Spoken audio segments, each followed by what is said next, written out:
Numbers chapters 18 and 19. Then the Lord said to Aaron, "You, your sons, and your relatives from the tribe of Levi will be held responsible for any offenses related to the sanctuary, but you and your sons alone will be held responsible for violations connected with the priesthood. Bring your relatives of the tribe of Levi, your ancestral tribe, to assist you and your sons as you perform the sacred duties in front of the tabernacle of the covenant. But as the Levites go about all their assigned duties at the tabernacle, they must be careful not to go near any of the sacred objects or the altar. If they do, both you and they will die. The Levites must join you in fulfilling their responsibilities for the care and maintenance of the tabernacle, but no unauthorized person may assist you. You yourselves must perform the sacred duties inside the sanctuary and at the altar. If you follow these instructions, the Lord's anger will never again blaze against the people of Israel. I myself have chosen your fellow Levites from among the Israelites to be your special assistants. They are a gift to you, dedicated to the Lord for the service in the tabernacle. But you and your sons, the priests, must personally handle all the priestly rituals associated with the altar and with everything behind the inner curtain. I am giving you the priesthood as your special privilege of service. Any unauthorized person who comes too near the sanctuary will be put to death.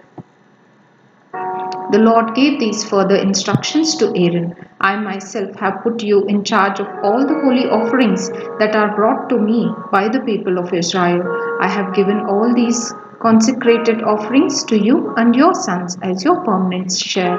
You are allotted the portion of the most holy offerings that is not burned on the fire. This portion of all the most holy offerings, including the grain offerings, sin offerings, and guilt offerings, will be most holy, and it belongs to you and your sons. You must eat it as a most holy offering. All the males may eat of it, and you must treat it as most holy. All the sacred offerings and special offerings presented to me, when the Israelites lift them up before the altar, also belong to you. I have given them to you and to your sons and daughters as your permanent share. Any member of your family who is ceremonially clean may eat of these offerings. I also give you the harvest gifts brought by the people as offerings to the Lord, the best of the olive oil, new wine, and grain.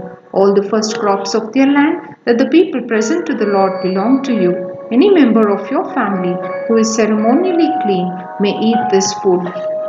Everything in Israel that is specially set apart for the Lord also belongs to you. The firstborn of every mother, whether human or animal, that is offered to the Lord will be yours. But you must always redeem your firstborn sons and the firstborn of ceremonially unclean animals. Redeem them when they are 1 month old. The redemption price is 5 pieces of silver as measured by the weight of the sanctuary shekel, which equals 20 gerahs. However, you may not redeem the firstborn of cattle, sheep, or goats. They are holy and have been set apart for the Lord. Sprinkle their blood on the altar and burn their fat as a special gift, a pleasing aroma to the Lord. The meat of these animals will be yours, just like the breast and right thigh that are presented by lifting them up as a special offering before the altar. Yes, I am giving you all these holy offerings that the people of Israel bring to the Lord. They are for you and your sons and daughters to be eaten as your permanent share. This is an eternal, unbreakable covenant between the Lord and you, and it also applies to your descendants. And the Lord said to Aaron, You priests will receive no allotment of land or share of property among the people of Israel. I am your share and your allotment. As for the tribe of Levi, your relatives, I will compensate them for their service in the tabernacle. Instead of an allotment of land, I will give them the tithes from the entire land of Israel. From now on, no Israelites except priests or Levites may approach the tabernacle. If they come too near, they will be judged guilty and will die. Only the Levites may serve at the tabernacle, and they will be held responsible for any offenses against it. This is a permanent law for you to be observed from generation to generation. The Levites will receive no allotment of land among the Israelites, because I have given them the Israelites' tithes, which have been presented as sacred offerings to the Lord. This will be the Levite share. That is why I said they would receive no allotment of land among the Israelites. The Lord also told Moses, "Give these instructions to the Levites. When you receive from the people of Israel the tithes I have assigned as your allotment, give a tenth of the tithes you receive, a tithe of the tithe to the Lord as a sacred offering. The Lord will consider this offering to be your harvest offering, as though it were the first grain from your own threshing floor or wine from your own winepress. You must present 1/10 of the tithe received from the Israelites as a sacred offering to the Lord. This is the Lord's sacred portion, and you must present it to Aaron the priest. Be sure to give to the Lord the best portions of the gifts given to you. Also give these instructions to the Levites. When you present the best part of your offspring, it will be considered as though it came from your own threshing floor or winepress. You Levites and your families may eat this food anywhere you wish, for it is your compensation for serving in the tabernacle. You will not be considered guilty for accepting the Lord's tithes if you give the best portion to the priests. But be careful not to treat the holy gifts of the people of Israel as though they were common. If you do, you will die. The Lord said to Moses and Aaron, "Here is another legal requirement commanded by the Lord.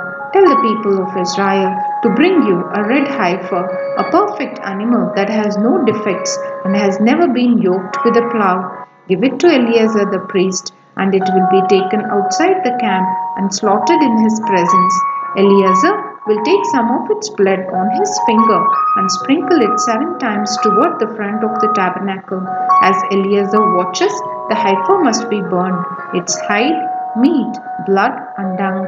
Eleazar the priest must then take a stick of cedar, a hyssop branch, and some scarlet yarn, and throw them into the fire where the heifer is burning.